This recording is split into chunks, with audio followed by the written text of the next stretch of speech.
পিরোজপুর শহরের মধ্য দিয়ে প্রবাহিত মৃতপ্রায় ২ কিলোমিটার ভাড়ানী খাল সংস্কার ও অবৈধ স্থাপনা উচ্ছেদ শুরু হয়েছে। জেলা প্রশাসনের উদ্যোগে শহরের ম্যালেরিয়া পুল এলাকা থেকে এ সংস্কার কাজ শুরু হয়। এর মাধ্যমে খালের বেদখল হওয়া পার উদ্ধার সহ খালটির উপরের অংশে জমা ময়লা আবর্জনা ও পলি পরিষ্কার করা হচ্ছে। এর মাধ্যমে শহরের মধ্য দিয়ে প্রবাহিত এক সময়ের প্রমত্তা এ খালটিতে প্রাণের সঞ্চার ফিরে পাবে। শুক্রবার থেকে শুরু করে আগামী ১ থেকে ১.৫ মাসের মধ্যে খালটির সংস্কার কাজ শেষ হবে। খালটির সংস্কারের উদ্যোগ গ্রহণ করায় স্থানীয় মানুষ অত্যন্ত খুশি। বেদখল হওয়া বাকি খালগুলো উদ্ধারের দাবি জানিয়েছেন এলাকাবাসী। স্থানীয় রাজনৈতিক ব্যক্তিবর্গের সহযোগিতায় জেলা প্রশাসন খালটির সংস্কার করছে বলে জানান জেলা প্রশাসক মোহাম্মদ আশরাফুল আলম খান। সরকারের কাছ থেকে পর্যাপ্ত বরাদ্দ পেলে পরবর্তীতে পর্যায়ক্রমে পিরোজপুর পৌরসভার অন্যান্য খালগুলো সংস্কার ও পুনর্খনন করা হবে বলেও জানিয়েছেন তিনি।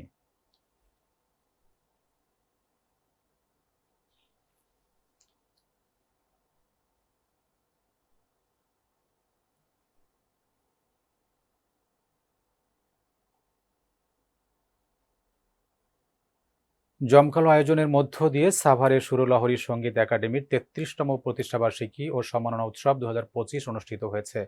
শুক্রবার সন্ধ্যায় সাভারের শিমুলতলার MK টাওয়ারের কনভেনশন হলে অনুষ্ঠান অনুষ্ঠিত হয়। এ সময় ৩৩ পাউন্ডের একটি কেক কেটে কর্মসূচির উদ্বোধন করেন ঢাকা জেলা বিএনপির সাবেক যুগ্ম সাধারণ সম্পাদক ও পৌর মেয়র প্রার্থী মোহাম্মদ খোরশেদ আলম। সুরলহরী সঙ্গীত একাডেমির চেয়ারম্যান রিপন মাহমুদের সভাপতিত্বে অনুষ্ঠানে বিশেষ অতিথি হিসেবে উপস্থিত ছিলেন সাভার সিটিজেন ক্লাবের সভাপতি ডক্টর মোহাম্মদ কামরুজ্জামান, গনি জেনারেল হাসপাতালের পরিচালক doctor Dilkusha Ahmed, film director ও সঙ্গীত শিল্পী শুভ্র খান। এ সময় প্রধান অতিথির বক্তব্যে খোরশেদ আলম বলেন, ইতিমধ্যেই আমি সাভারে মাদক ছিনতাই, কিশোর গ্যাং ও চাঁদাবাজির বিরুদ্ধে যুদ্ধ ঘোষণা করেছি। আমি যদি আগামী পৌর নির্বাচনে মেয়র হতে পারি তাহলে আপনাদের একটি সুন্দর স্বচ্ছ সাভার পৌরসভা উপহার দিব। সেই লক্ষ্যেই আমি কাজ করে যাচ্ছি। এই ধারাবাহিকতায় মাদক ছিনতাই, কিশোর গ্যাং ও চাঁদাবাজির বিরুদ্ধে যুদ্ধ ঘোষণা করেছি।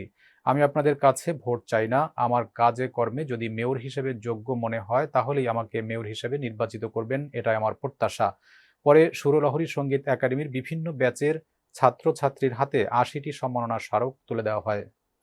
আপনাদের আমার কাজ যদি মনে হয় যে আমি ভালো করতেছি, আমার কাজ কর্ম সবকিছু যদি ভালো লাগে তাইলে ভোট দিয়ে তার আগে ভোট চাবো না ইনশাল্লাহ। আমার কাজ গেলে ফলো করতে থাকেন, দেখতে থাকেন যে আমি কি করি। যদি নির্বাচন আগে যদি আমি আপনার মন জয় না করতে পারি তাইলে আমি ভোট চাই না। আমি ভোট চাইলে আপনারা দিয়েন না।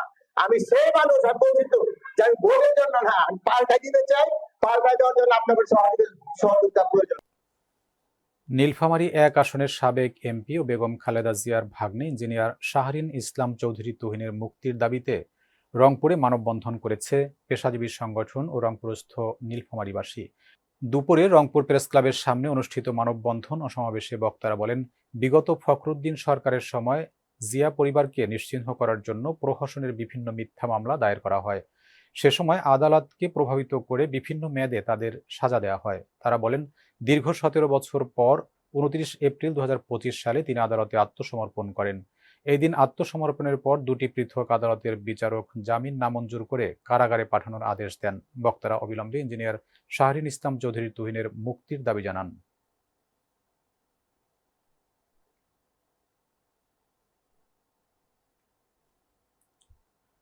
সকল প্রাথমিক শিক্ষকদের ১০ম গ্রেডে উন্নীত করা হবে বলে জানিয়েছেন প্রাথমিক শিক্ষা অধিদপ্তরের মহাপরিচালক আবু নূর মোহাম্মদ শামসুজ্জামান। তিনি আরও বলেন, চরাঞ্চলের দুর্গম এলাকার শিক্ষকদের জন্য বিশেষ ভাতা, রাত্রি যাপনের জন্য ব্যবস্থা এবং ১ বছরের মধ্যে বদলির ব্যবস্থা করা হবে।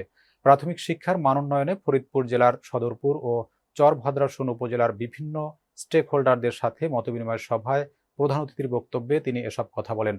সকাল ১০টায় সদরপুর উপজেলা পরিষদ হলরুমে ফরিদপুর জেলা প্রশাসক মোহাম্মদ কামরুল হাসান মোল্লার সভাপতিত্বে এ সময় অন্যান্যের মধ্যে বক্তব্য রাখেন স্থানীয় সরকার, পল্লী উন্নয়ন ও সমবায় মন্ত্রণালয়ের অতিরিক্ত সচিব মোহাম্মদ ফজলুর রহমান, প্রাথমিক শিক্ষা অধিদপ্তরের NDC পরিচালক মোহাম্মদ কামরুল হাসান, ঢাকা বিভাগীয় উপপরিচালক মোহাম্মদ আলী রেজা, একীভূত শিক্ষার সহকারী পরিচালক রোকসানা পারভিন, ফরিদপুর জেলা প্রাথমিক শিক্ষা অফিসার মোহাম্মদ মহিউদ্দিন, সদরপুর উপজেলা নির্বাহী অফিসার জাকিয়া সুলতানা, চরভদ্রাসন উপজেলা নির্বাহী অফিসার মনিরা খাতুন সহ আরও অনেকে।